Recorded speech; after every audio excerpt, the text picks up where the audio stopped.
Hey everybody, I'm Adam. I'm Michael. And today, since Mike is finally back from Europe, we're going to talk about Halloween because we're bored in Ohio.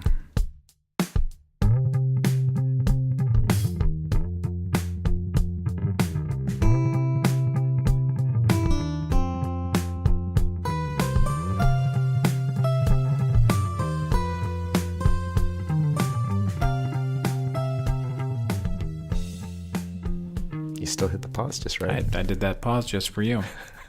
Precursor. We actually already recorded this entire podcast, and in Halloween spirit, the power went out, and our entire file shit the bed. So you're getting sloppy seconds of this. This is not the What's that called? The when you don't want to read the book, but you read the Cliff Notes. Yeah, thank you. Cliff Note version. This is we're not going to talk nearly as much as we did, which is probably for your benefit. Because, we say stupid shit. So I said this bunch of stuff before Adam asked how my trip was. Amsterdam was cool. Red light district is creepy. And lots of hiking. Beautiful sheep. There, done. Wait. Do you mean like there's lots? Oh, no, I meant beautiful sheep. Okay. You meant beautiful sheep. All right. I feel like we're peaking a little bit. I might be a little too You want to turn loud. yours down a little bit? Oh, yeah, look at that go. Like it's... You are... Try now. Trying now? Oh, there we go. That's much You're a little better. Am I... I'm a little hot too. Yeah, coming in hot. The, Can you turn me down? I can't see. I can, dude. I can. Turn my knob, baby. Turn my knob. Try that now. Try it now. Okay. Is that a little too low? No, I think we're good. Yeah, we're good. All right. With that out of the way, so you had a good trip. Glad to have you back. Obviously, the past several episodes have been pre-recorded. This one's going out on Halloween. Yeah. Trick or treat. Hopefully, we're more of a treat. I don't know. And if not, I'd like to trick you into taking my treat. Yeah. But you did, we'll mention this, you did see Venom while you were in Scotland. Yeah. Say Scotland for us. Scotland. There you go. I like it. And you liked it. I liked it. There's issues anybody could have with it, but it was fun. Tom Hardy is amazing. I liked it because it's not in the Spider-Verse, technically. I know they may bring it in, but if it was, I would have more issues. Well, because it's not. They want it to be. And that's fine to bring him in later. And if they do it the Ultimate version, I don't know if I talked to you about this before. No. There's an Ultimate Spider-Man version where it started a lot like this. Eddie Brock gets the symbiote before he knows Spider-Man. Okay. And then eventually the symbiote meets Peter Parker Spider-Man in a battle or something like that, realizes that it wants that host more than Eddie. Oh. Leaves, goes to him, and then Peter Parker rejects it, and then it goes back to Eddie, and then Eddie hates Peter Parker or he hates Spider-Man because it went to Spider-Man. The symbiote hates him because it rejected him, and it still does the same thing. And then that's when he gets the spider on his chest. He doesn't have it until then. So if they go that route, then that would work. That would work. Yeah. But we'll dive into that another time because I haven't seen it and I don't want any spoilers from that shit. Yeah. But since this episode is coming out on Halloween, would that be fun to talk about some of our favorite Halloween-ish movies? They don't have to be centered around Halloween specifically, but horror genre. I feel like we're in deja vu, so I'm going to go ahead and say to you, I would like to hear yours first. Since you're not a huge horror fan. Yeah. I believe that was my line the first go around. I'm not huge on horror, but 30 Days of Night, which I love, is my first call out. Just the way that movie's shot, and like I said, I keep on wanting to say, like I said before. I know, I want to say it too. It's in the vampire genre, which I like and almost keep a little separate. Which was something new I learned about you. I didn't know that the vampire I like vampires. genre, I love vampire. They're my favorite. Yeah, I love Blade. Blade's fucking fantastic. I hope they bring that back in some way. Yeah. I know the potential. Just not the daughter shit. Netflix show. I'll say a few of mine since we discovered it in a more organic way the first time around. I'm not going to keep harping on that. I gave a shout out to the It film. I thought that was good. That's a little not like me to like one like that. As far as straight up horror goes, the remake of Texas Chainsaw, excellent movie. Very creepy and scary.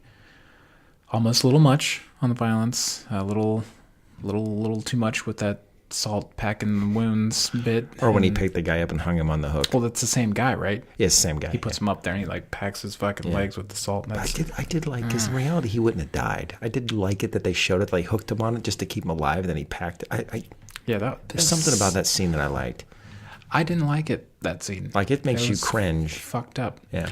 What about the creepy grandpa with no legs in that one? Did you like how he kept grabbing her crotch and her ass the whole time she's trying to pick him up? Remember he calls for her to come in or to help him because he fell over going to the bathroom? Can't remember that. It's so creepy. Okay. She's over. He's like, I need your help. Help me get it. So she goes in there to help pick him up, and he's just grabbing her ass and in between her legs and shit the whole time. I'm just like, this is just so me when I'm 75. It's so our president right now. Oh, God. Yeah, not, you know what? It's not even funny for me to say that now. No, it's I hate myself already. Sad reality. It is. You have to make jokes to make yourself feel better about the situation. Man, that was my go-to. I'm old. I can yell at kids, get off my lawn, and I can show nurses my junk in a robe. I can't do that anymore. I can't because then it makes me orange. Gives you a little Oompa Loompa-ish behavior.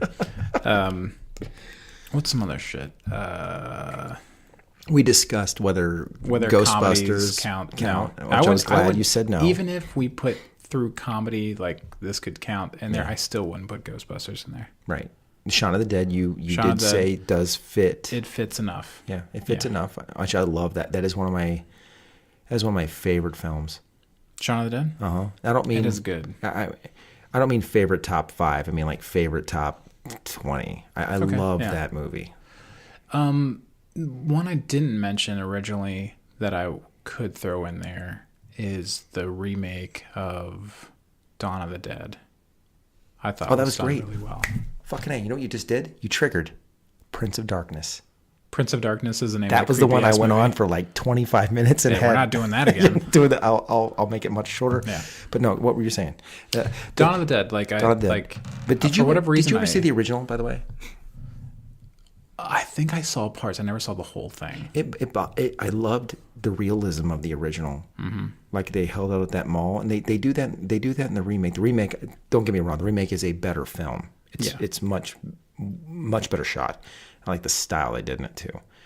I agree with you, but the original really lets you feel like, okay, at first this is cool. We're caught in a mall, but we get all this shit we can do, and then after time passes, they're like, we're caught in a fucking mall. And they really made you feel that and then when the zombies get in, it's like terrible. So, but go on. I don't mean to interrupt you. Oh no, like I'm just saying, like I our first time going through this, I almost completely ignored the zombie genre. I brought up Night of the Living Dead. You saw the original though, right? Yeah. Yeah. But I kind of ignored it. But yeah, I would give the remake of Dawn of the Dead some props. Like I remember really, it was a good remake. Liking that one. One of Snyder's better. 300 movies. in that one. Yeah. 300 in that one. I thought he did fine with Watchmen. Oh, no, I'm sorry. You're right. I thought he did fine with Watchmen. He has, I think he just like when he did that, what the fuck was that one that he did that was super stylistic with the chick that was like in a the second 300 movie, you mean? Kind of. Yeah, it was like the prequel to 300 or whatever the No, not that one.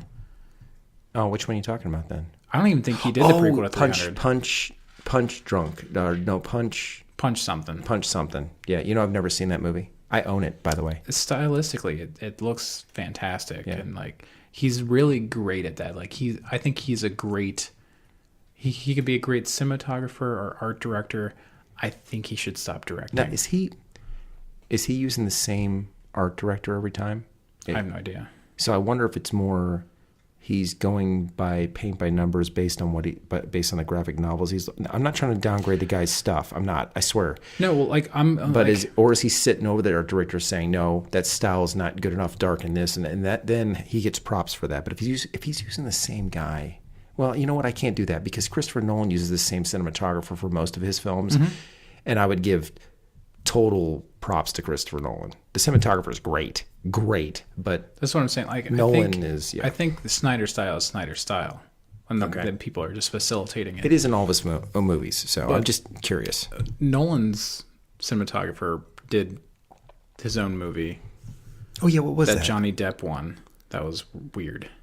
I know which one. The Libertarian? No, not that one. Which one? I don't think it was called The Libertarian. Which one are you talking about? Where he dies or something, but he becomes like an AI. Oh, that was the one that he did? Yeah. The cinema. I saw that in the theater. Well, I have to. It's Claire. It looked like garbage to me. It was not great. That's what I'm saying. Like, if your thing is like this, you have this great vision of how things should look. Yeah. Stick with that. Stay in your wheelhouse. Yeah, I agree. I feel like Snyder should pivot to cinematographer, and I think he would flourish. Yeah. Like when basically like 300, he took the exact story that was a graphic novel, made it into a screen thing. Yeah. Didn't even really have to do a script. So if the story is like there, paint by numbers for him, and it's good, he'll make it excellent. He'll make it great. But that punch, whatever, the story was not there. Yeah. Visually, like, it was super cool to look at. I own, like I said, I own it. I have never seen that movie. You should watch it sometime. I'd watch it with you. If anything, it's like a visual treat. Come over. You will come over. We'll have a couple drinks and we'll watch it. Give me some of your Halloween movies. Well, I've never mentioned this before, but the movie, one of my favorite of all times, horror-wise, is The Thing with Kurt Russell. I won't break it all down like I did a few minutes ago. Well, half an hour ago now. But basically, it's a Carpenter movie, amazingly shot. Story's excellent. The acting in it is amazing. The special effects stand up to today because it's all practical effects, which is, I don't care if people say it looks too puppeteer, this or that, but I think it stands up. Alien basically it kills off somebody and become that person, and then there's the whole tension the whole time during the whole film. You don't know who is it or isn't it, and it's just to the bitter end. You don't know who is or isn't the alien anymore, which was great. It's such a well done movie. I know you have your soft spot for your. My soft spot's the Friday the 13th movie. I love Jason Voorhees. I love the campiness of it all. I love the way he looks. I love that he only kills. Well, you know what? He doesn't kill kids. They show that. He's never killed a kid ever. He just kills them horny. He just kills horny, druggy teenagers. If you fuck or do drugs, you're toast. Yeah. I love the Nightmare on Elm Street movies as well. I shouldn't say all of them, but the majority of them. I actually do like the majority of them. Okay. As long as it includes Robert Englund. Although I did love the remake style and story that they did with oh my God, I almost said Haley Joel Osment. What is that guy's name? I can't remember. He was like really big for like Rorschach. Let's just say he's Rorschach. He was really big for like 5 years. Yeah. But he's in Preacher, or at least the first. Oh God, he's so great in the first season of Preacher. Yeah. He's so great. Yeah. What the fuck? Anyway, that guy. He. It's not that he didn't do a good job. He did. The makeup just wasn't what you wanted it to be. What did I want it to be? But the story, the way that they did it, and the stylization. Did you ever see the remake at all? No. Stories like this fits the way that the nightmare stuff would fit, where people start to, they've been awake for so long, you can literally walk in. This happens to people. You stay awake too long, you could be standing anywhere and you'll go into dream state. Your body just is like, fuck you, you're sleeping.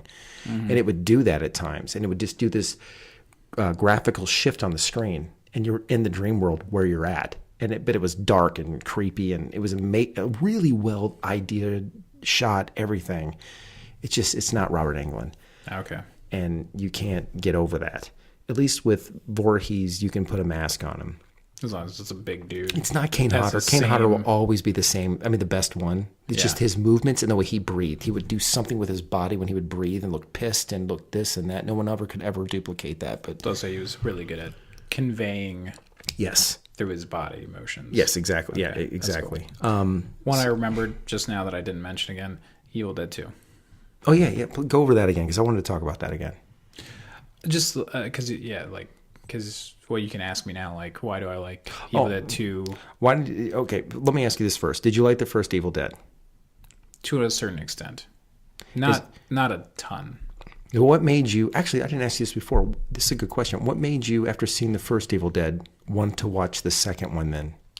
Because I saw Evil Dead 2 first, actually. That sells it. Okay.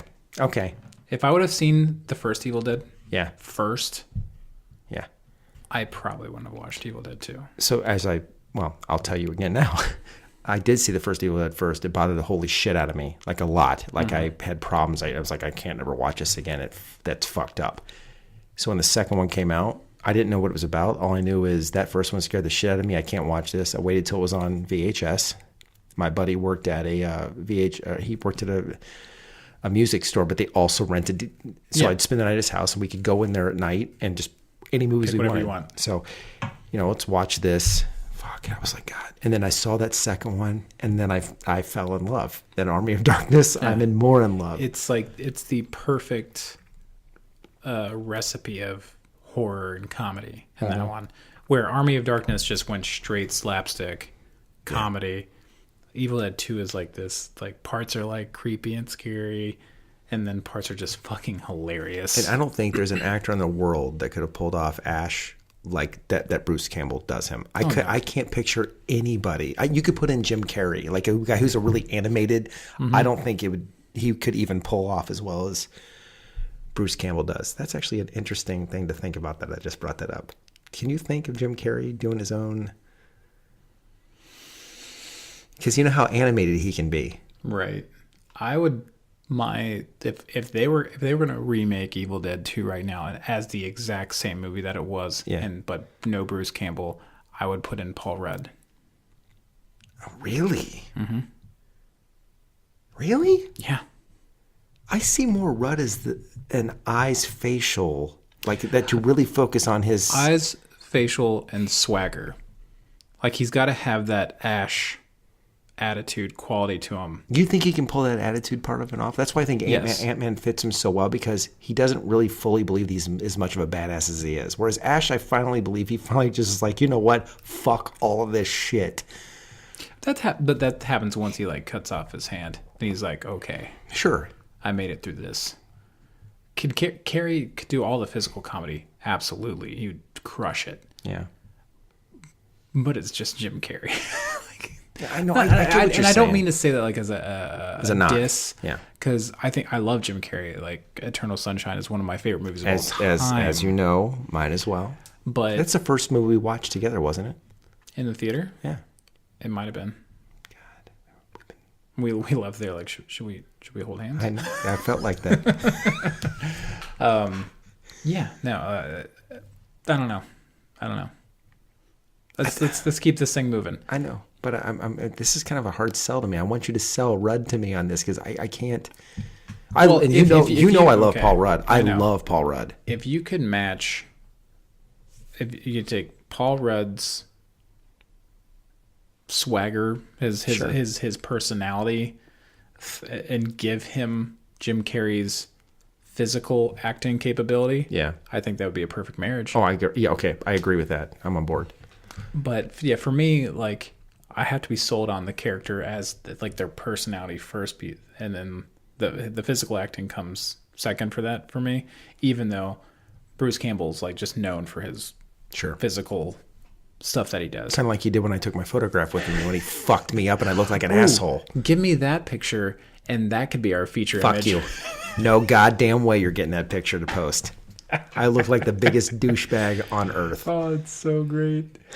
Any other Halloween horror movies? Well, I want you to say your comment where you didn't really put Army of Darkness into the horror. I don't put it in because it's just slapstick ridiculousness. It's not There's no really frightening aspect to it. There's nothing scary about that movie. It's so great, just hilarious. I love it. The lines, I don't know if there's another movie that has so many amazing lines in one film. I think that and Ghostbusters are the most quotable. Oh, the original? Absolutely. Are the most quotable movies ever. I agree. Yeah. It's like every Arnold Schwarzenegger movie smashed into either Ghostbusters or Army of Darkness. I agree. Okay, so the other movies I touched on for myself were I like some of the older late 80s, mid 80s, the classic ones. I touched on Rosemary's Baby, which isn't scary. It is just it's a mind fuck. You should watch it sometime. Kara can completely watch that. It's just a mind fuck. You'll watch it. Just go in. Uncle Danny would agree with you. Oh, cool. I've ever met your Uncle Danny. I don't think I ever have. I find it hard to believe that you haven't, but it's possible. Yeah, Adam doesn't introduce me to the family. We've been together for. We should be married. Another one is Prince of Darkness, which I will make much shorter than I did before. It's this it stands till today. You should watch it if you've never seen it. These people are basically trapped in a church. All the homeless people turn into zombies. Don't really understand that, but they're suddenly minions of the devil. There's one pregnant woman that is. There's this weird. I didn't mention this, but there's this weird swirly thing in the basement that looks like a lava lamp, but it's all cylinder, and there's some weird shit going on in it. But whatever that is causing that woman to have the Antichrist in her belly. Don't ask. I don't understand it. Okay. The movie's weird, but it's great. They're trapped in it the whole time. If they try to leave because they're waiting for the Antichrist to be born and to bring Satan into the world, they'll kill them.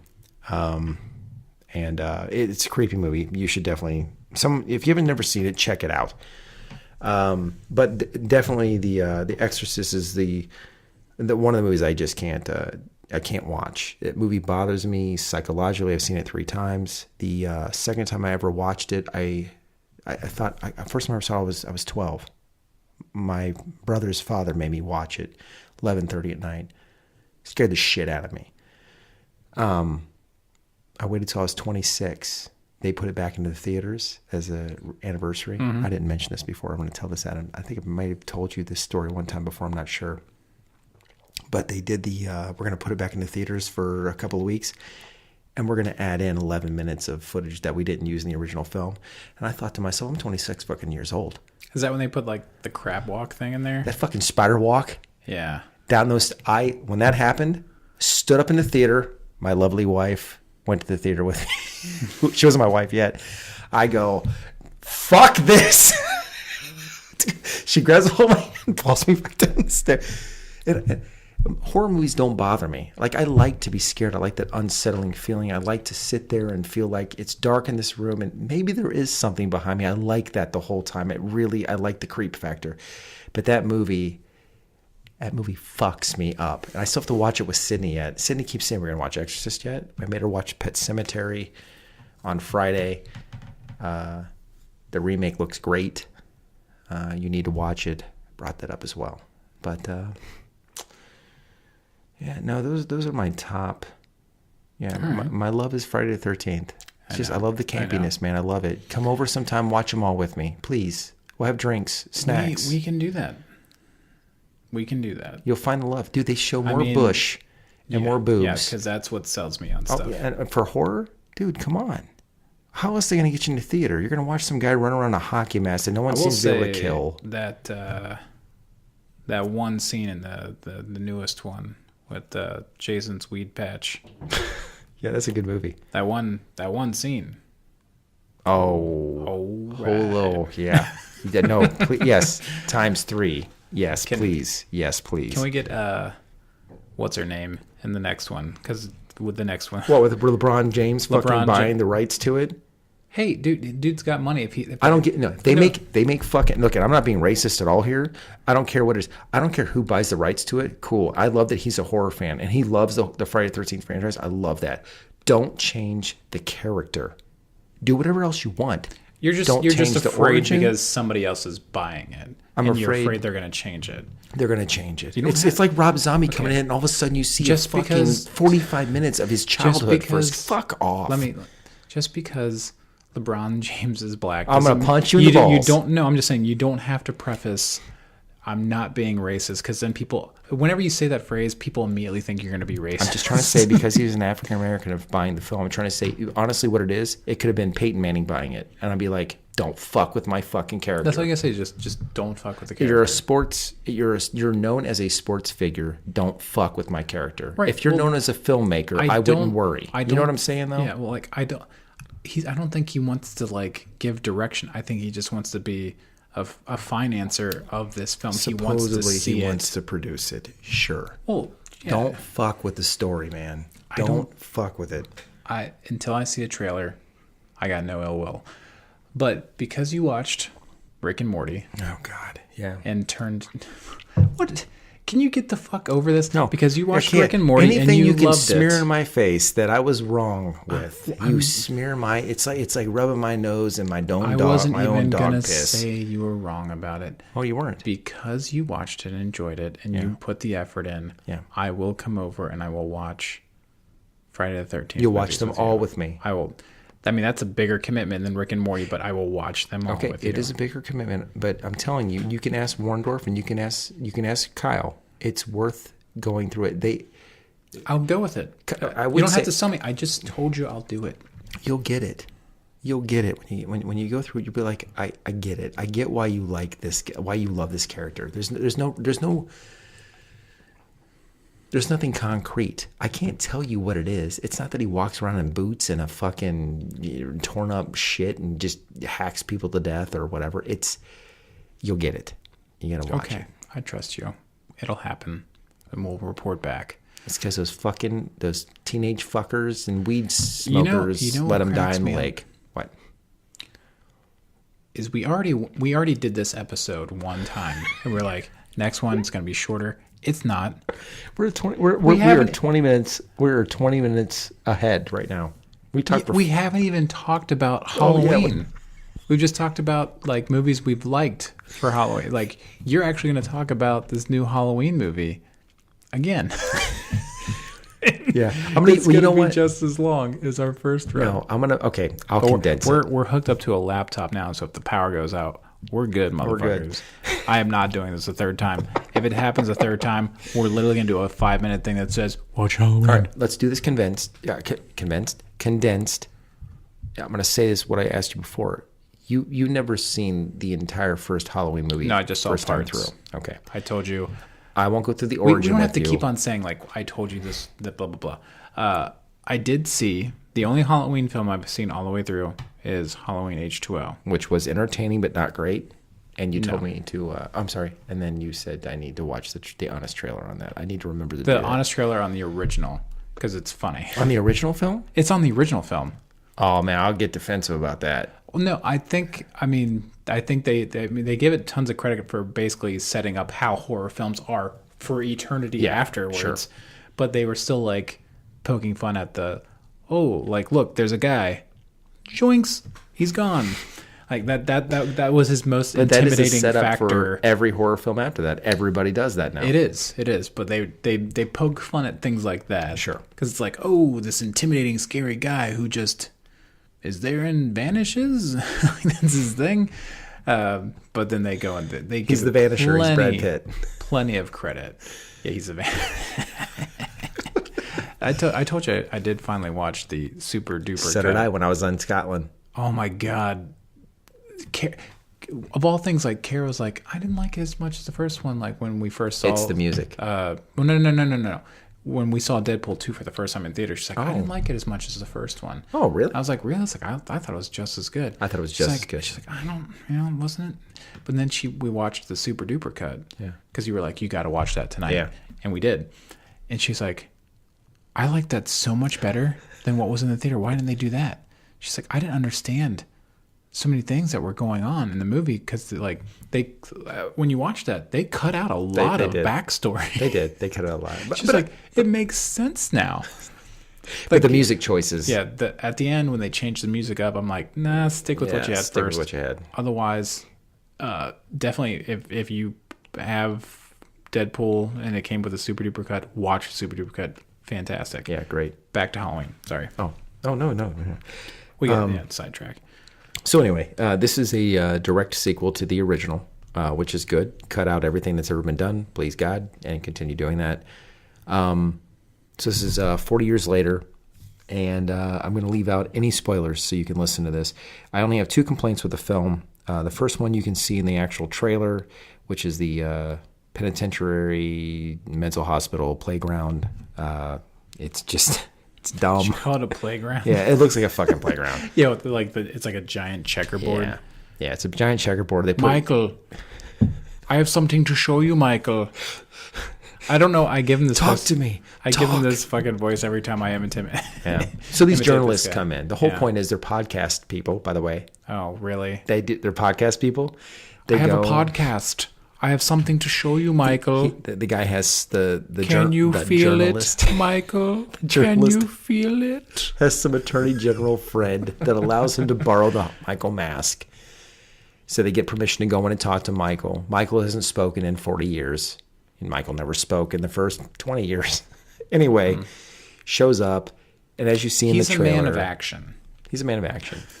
Yeah, I will say that they do this thing where they kind of show you Michael's side face here and there a few times throughout the film when there's opportunity, and a little bit of it pissed me off because I don't want to see it. A little bit... Well, I think that's why they don't show it to you fully, because they know you should never see... I don't want to see that he's old. Face. And you can tell he's very old. And he's 60? Yeah, but I'm saying I don't want to see it. I just don't want to see it. All right? When you finally got to see Jason Voorhees' face, you're like, Jesus. There's a reason why even in the mask when he wore the bag, you notice his eyes didn't line up just right. You're like, what the fuck is up with this guy? I mean, I know he's inbred or whatever the fuck. I mean, but with Michael, you only saw William Shatner and white-faced, all this time. I don't want to see it. But on my second viewing, I've seen it twice now. Didn't bother me as much.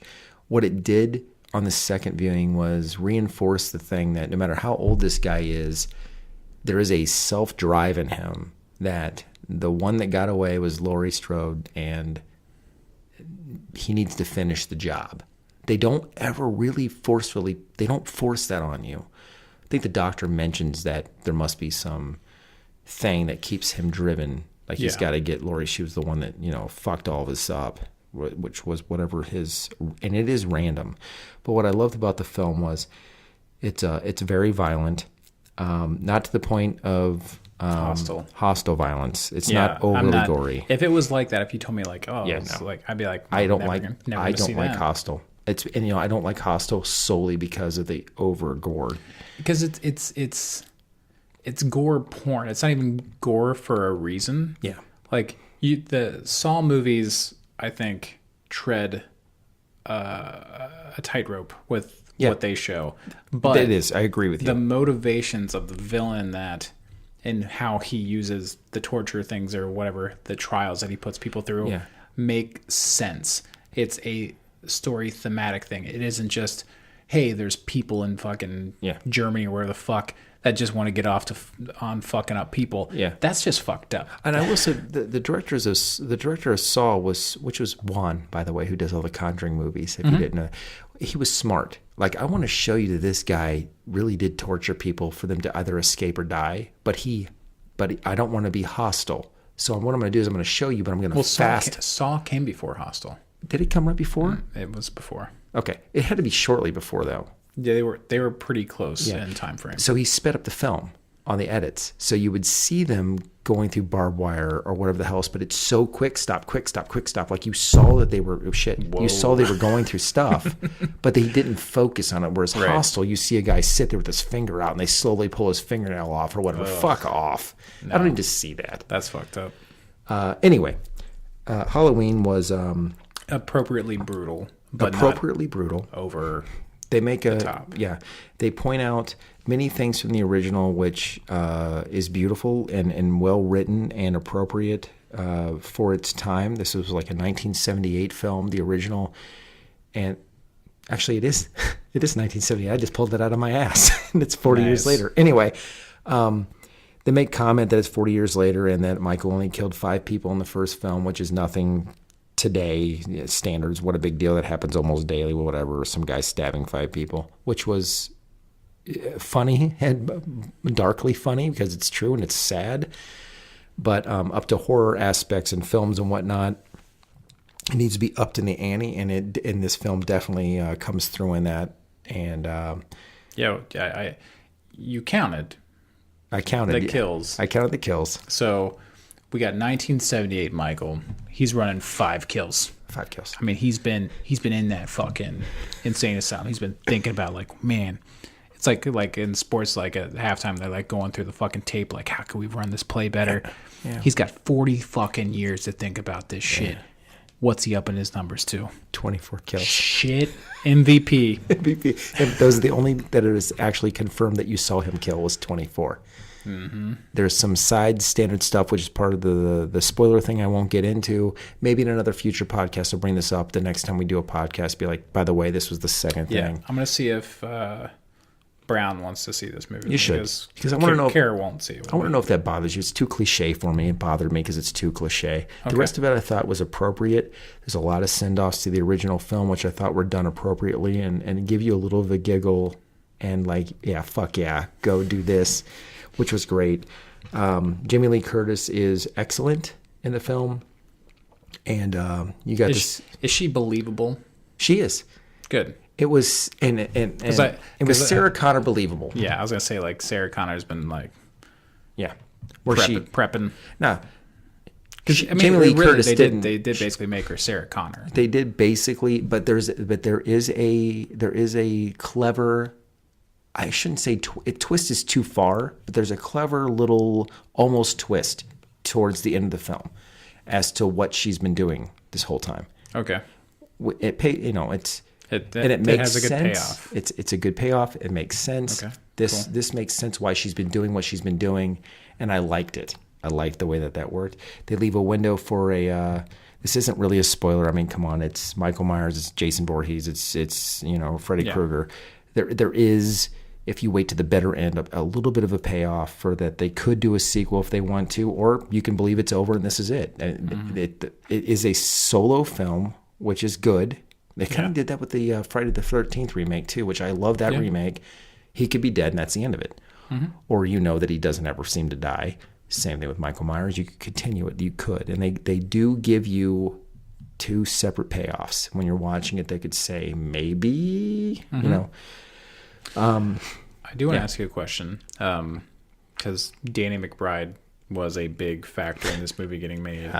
When you originally heard that, you're probably like, what? My worry was I'm going to get a bunch of dick jokes. Dick jokes, and Danny McBride has a very specific style. 2 times. I like Danny McBride. I like him too. Did you ever watch Vice Principals? Yes. Fucking love it. Did they ever come out with the second half of it? I don't think they ever did. They fucking need to. I need to check on that. Yeah. Fucking loved it. Yeah. So the parts that Danny McBride wrote? No, I don't. No, I'm saying in this film. No, I don't. No, I'm trying to say to you, there are 2 scenes in this film where you're like, Danny McBride obviously wrote these 2 scenes. Okay. But I know you're probably like, I don't know about that. But after you saw it, you're like... So one thing when I heard that he wanted to come in and they pitched this to Carpenter gave them full support and they're like, yes, I count this as, let's do this, was that I didn't know that Danny McBride first came into Hollywood because he wanted to do horror films because he's known for comedy. Yeah.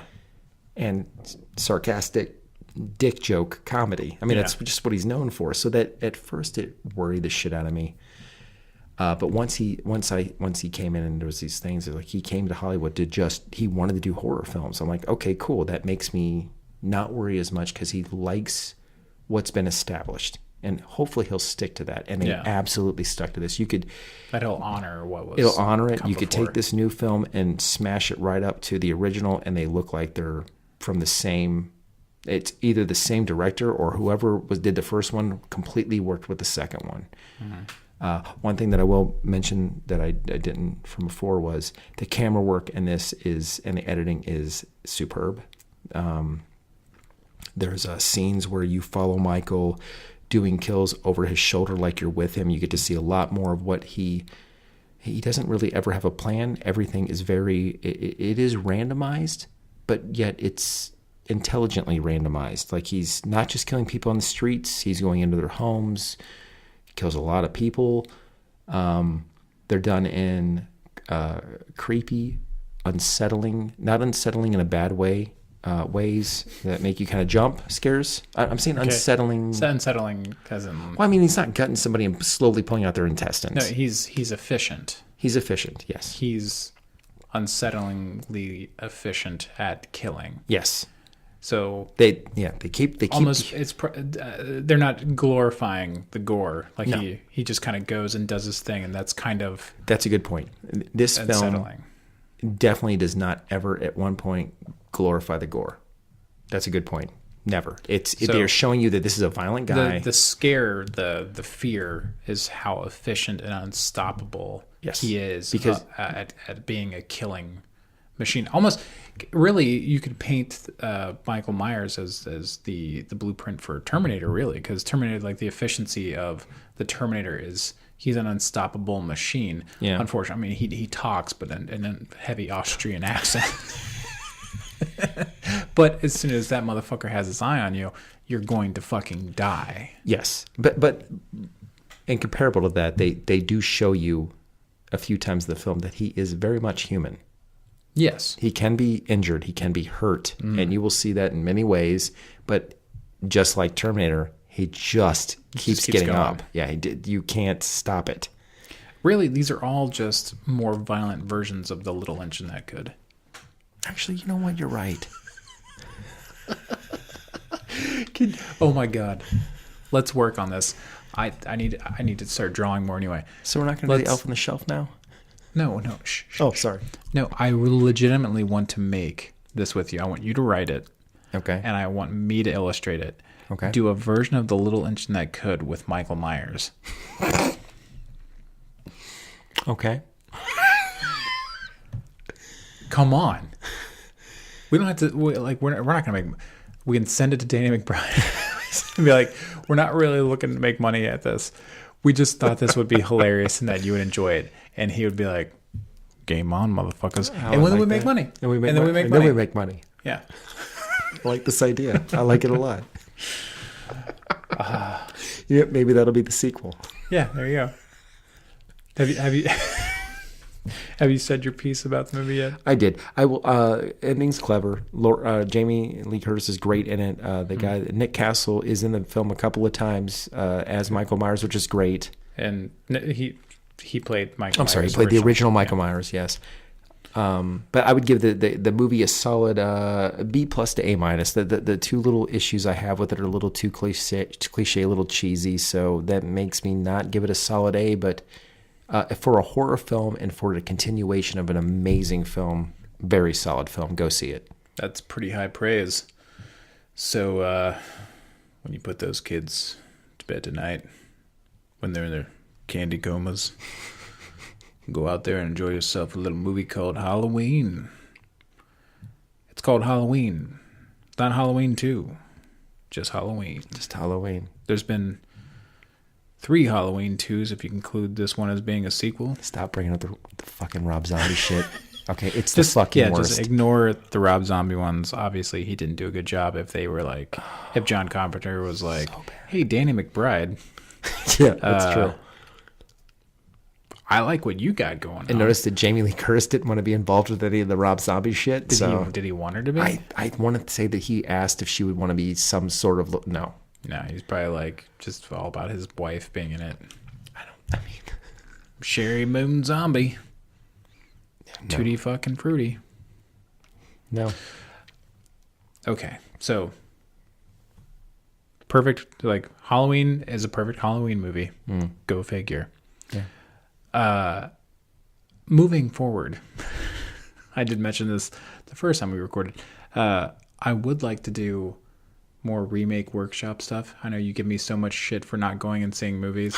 It's because I'm busy as fuck. I want to go see movies. I really fucking do. The last one I saw was Christopher Robin, and that was a while ago. Yeah. But I do want to do more of the remake stuff where we just riff, and to do a themed version of that I think is great, and I think we should do that for Christmas. I agree, and what I think we should do is, which I also mentioned before, is let's remake Elf with Will Ferrell as Elf on the Shelf, but as a horror film. Which can be done.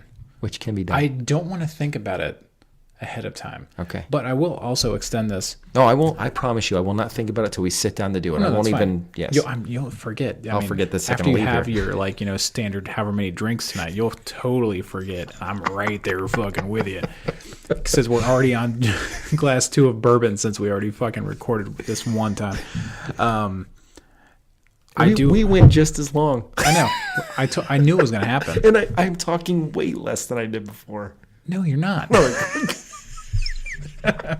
I do want to say, we do have the website, and if you like those remake workshop type episodes where Mike and I just improv remakes of movies, we would love to hear some suggestions of movies you want us to remake. Please do that. Please, that'd be fun. I need to put that on our Twitter and whatnot too. I don't know our handles, or else I would give them out right now. What about on Instagram? Did you put it on Instagram and let people put it on there too? Yeah. Okay. I'll put out a thing on Twitter and Instagram and see if anybody we get any response, if any movies people want us to remake, and we'll do that. I think that would be great to get a little audience participation. Yeah. So we won't even write them down until the next time we're going to do a podcast. Then pull it up and be like, okay, let's write these down and let's just randomly pick one. We can draw them out of a thing if we get a lot, which means people do some work, or if we only get 2, we'll do the 2. Yeah. All right. And we're not going to get a lot of suggestions because although we have a surge of listens this month. Thanks. Yeah, we appreciate it. Don't know who you are. Really like it. Give us some feedback on our website. Beyond that, you got anything going on, bud? Just freelance, and I want to get back into writing since I got back from Scotland. How about you? Tried to do Inktober and failed miserably. Still loved looking at all your shit. It's life, it's just like with our web series. Like, life gets in the way, and then all of a sudden you're behind on things, and you're like, well, I'm never gonna get out of this hole, so fuck it. So you're drawing a sketch of a jack-o'-lantern for the Halloween. Yeah, I will do a specific artwork that'll be the feature image for this episode on the website. I want to say this because I didn't get to say it before. What was also clever of the Halloween film, the original film, was after they did the opening scene with Michael as a little boy killing his sister, when it went to the title sequence, it was just a jack-o'-lantern with a candle in it, and over time it slowly collapsed and just withered into nothing. For the remake, they did the opening scene, and it was collapsed from nothing and rebuilt itself back up. I like that. And the thing was, John, I saw an interview with John Copter. Like, did you tell him? He's like, I had no idea they were doing that at all. Like, that's all the director. And they were like, and Bloom, who's Bloomhouse that does that. He's like, it was fucking clever as hell. Loved it. He's like, they showed it to me afterwards. I'm like, love it. It was cool that they did that. So you need to do a jack-o'-lantern. I will do some kind of jack-o'-lantern. All right. Well, until next time, eat your candy. Let me show you a trick, and I'll give you my treat. No, just goddamn it. Because we're born in Ohio.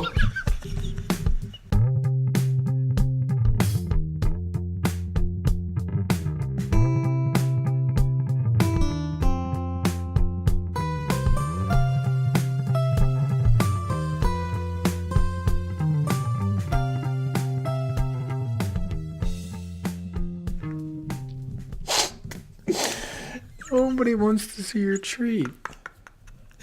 Who doesn't want to see my sweet tart? Come on, dude. Like a stubby little Tootsie Roll.